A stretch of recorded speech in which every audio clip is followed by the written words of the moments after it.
రాజగృహంలో గొప్ప శ్రేష్ఠి ఉండెను. అతనికి ఒక పుత్రిక ఉండెను.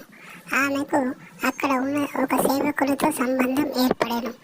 తర్వాత తన ఆ విషయము తల్లిదండ్రులకు తెలిసినచో చంపుదురని భయపడెను.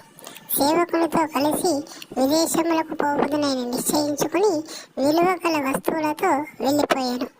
ఆమె కొన్ని నెలల తర్వాత గర్భం దాల్చిన తర్వాత పతిలేని సమయమున కాన్పుకై రాజగృహమునకు బయలుదేరగా మార్గ మధ్యలోనే ఒక కొడుకును కనెను. రెండవసారి కూడా ఇలాగే గర్భం దాల్చిన తర్వాత మార్గ మధ్యములోనే మరొక కుమారుని కనెను. మొదటి కొడుకుకు మహాపంథకుడు అని పేరు పెట్టెను.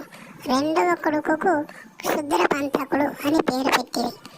మహాపంథకుడు బుద్ధుని బోధనలను విని పరివ్రాజకత్వమును తీసుకొనెను. క్షుద్ర పంథకుడు మాత్రం బుద్ధుని ఆదేశమును అనుసరించి కర్మ మార్గమున మంత్ర మార్గమున సంస్కరింపబడెను.